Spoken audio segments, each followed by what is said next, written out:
Hello అండి. అందరికీ నమస్కారం. Welcome to our channel. ఈరోజు కథ.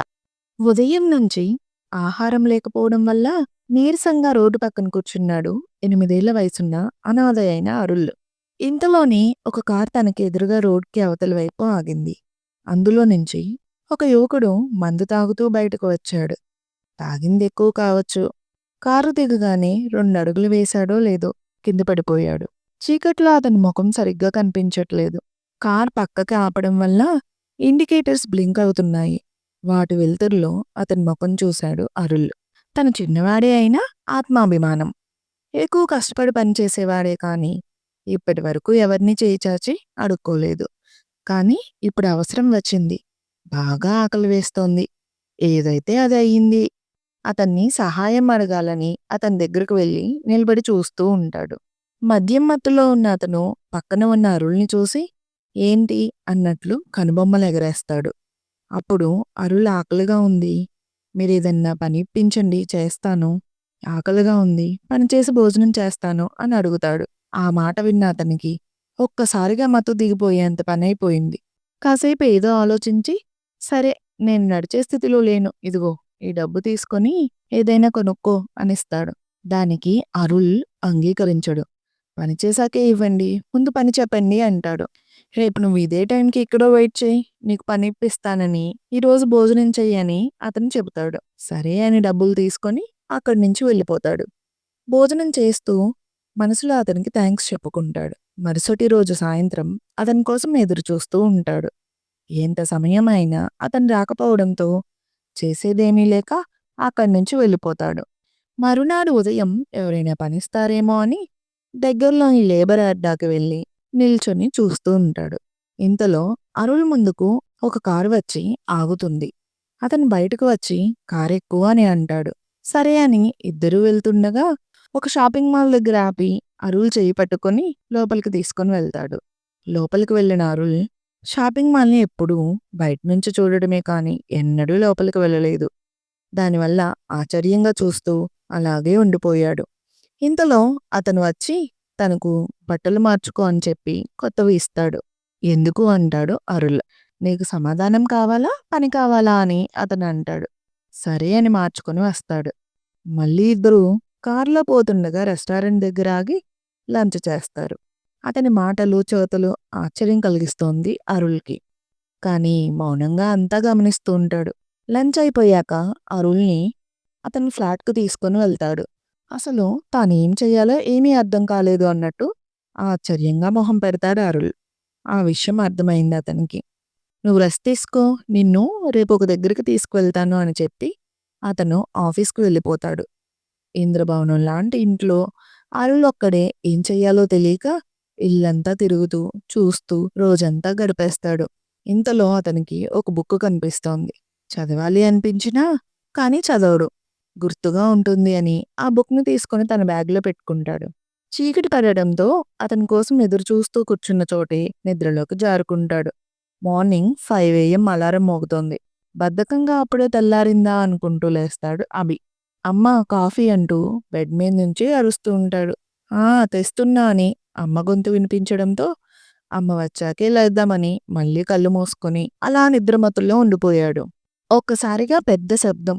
భూకంపం వచ్చినట్టు ఇల్లంతా ఊగిపోయింది. నిద్రలో ఉన్న అభి ఉలిక్కిపడి లేచి చూసేసరికి ఇల్లంతా మంటలు. ఎదురుగా అమ్మ నాన్న మంటల్లో చిక్కుకొని ప్రాణాలు కోల్పోయారు. అది చూడగానే ఒక్కసారిగా గుండె బరువెక్కింది. తాను కూడా స్పృహ తప్పి పడిపోతాడు. ఆ షాక్ నుంచి తేరుకొని చూసేసరికి తను హాస్పిటల్లో ఉంటాడు. కళ్ళ ముందు తల్లిదండ్రులను అలా చూసి ఏమీ చేయలేకపోయానని గుండె అలసిపోయేలా ఏడ్చాడు. అలా కొన్ని రోజుల తర్వాత పోయిన వాటిని తిరిగి పొందలేము. దక్కుతుంది అని ఆశ ఉన్నప్పుడు దక్కించుకోవడానికి ప్రయత్నించాలి అని తనకు తానే సర్ది చెప్పుకొని జరిగిందంతా ఒక పీడకలా అనుకొని తన జీవితం గురించి ఆలోచనలు మొదలుపెట్టాడు అభి. చదువు మీద ఆసక్తితో కష్టపడి చదివి ఒక మంచి సాఫ్ట్‌వేర్ కంపెనీలో జాబ్ సంపాదిస్తాడు. జాబ్‌కి తగ్గట్టుగానే బాగా సంపాదించి ఇల్లు కొనుక్కుంటాడు. తను సాధించింది చూసి ఆనందించేందుకు తల్లిదండ్రులు లేకపోవడంతో ఆ బాధలో మద్యానికి బానిసగా అయిపోతాడు. అది ఎవరో కాదు, అరుళ్‌కి సాయం చేస్తున్న యువకుడే. నాకు పని ఇప్పించండి అని అరుల్ అడిగిన తీరు అభికి బాగా నచ్చింది. ఎలాగూ తాను ఒంటరిగా ఉన్నవాడే. అరుల్ తనలాగా కాకూడదని అభి ముందే నిశ్చయించుకున్నాడు. ఉదయాన్నే అరుల్ కళ్ళు తెరిచి చూసేసరికి ఎదురుగా నిలబడి ఉన్నాడు అభి. మనం ఒక ప్లేస్‌కి వెళ్తున్నాం. తొందరగా ఈ డ్రెస్ వేసుకొని రెడీ అవ్వు అని చెప్పి డ్రెస్ బెడ్ మీద పెట్టి బయటకు వెళ్ళిపోతాడు. అరుణ్ రెడీ అయ్యి హాల్లోకి వచ్చేసరికి కుర్చీలో కూర్చున్న అభి అరుణ్‌ని చూసి రెడీ అయ్యావా? ఇంక పద అని బయలుదేరతారు. కారు తిన్నగా ఒక పెద్ద రెసిడెన్షియల్ స్కూల్ వద్ద ఆగింది. అది చూసిన అరుణ్‌కి ఏం అర్థం కాలేదు. నువ్విక్కడే ఉండు, ఇప్పుడే వస్తాను అని చెప్పి స్కూల్లోకి వెళ్తాడు అభి. సరిగ్గా గంట సమయం తర్వాత బయటకు వచ్చి అరుల్‌ని లోపలికి తీసుకువెళ్తాడు. ఇక పైన నువ్వు పని చెయ్యాల్సిన అవసరం లేదని, అయినా నీది పనిచేసే వయసు కాదు, చదువుకునే వయసు. ఇక్కడే ఉంటూ చక్కగా చదువుకో. నీ బాగోగులు నేను చూసుకుంటా అని అప్పుడప్పుడు వచ్చి వెళ్తుంటాను. ఏదైనా అవసరం ఉంటే ఆఫీస్ వాళ్ళకి నా నెంబర్ ఇస్తాను.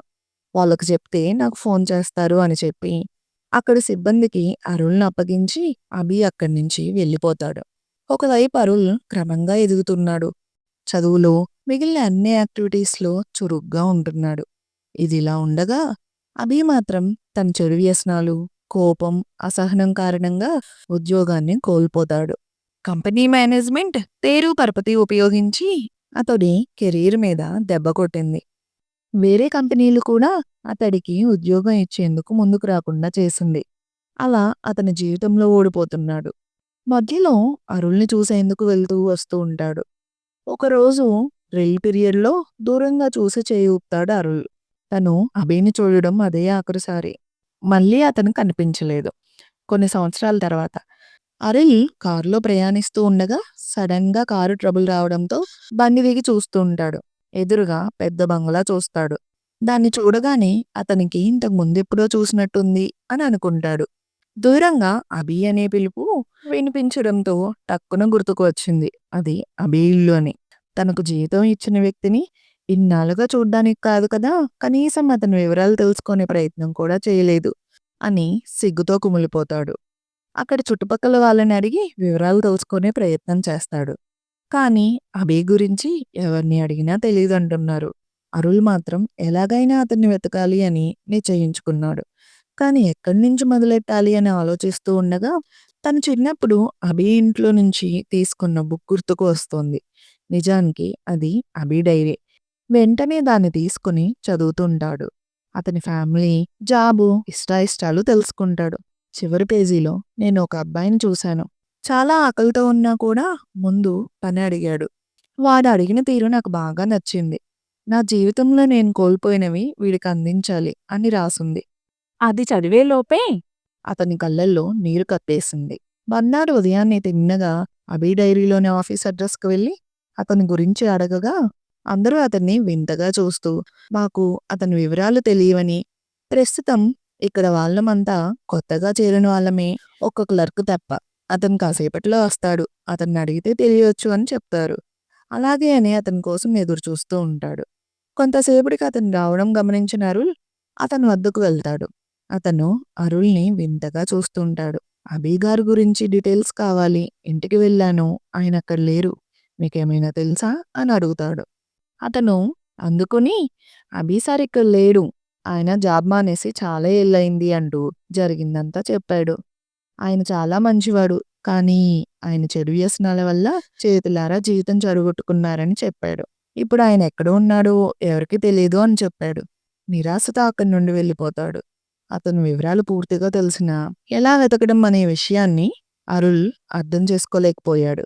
నిరాశతో కారులో కూర్చొని ఆలోచిస్తూ కూర్చున్నాడు. ఇంతలో ఎదురుగా ఒక వ్యక్తి రోడ్ దాటడం గమనించి సహాయం చేద్దామని అతని దగ్గరకు వెళ్తాడు.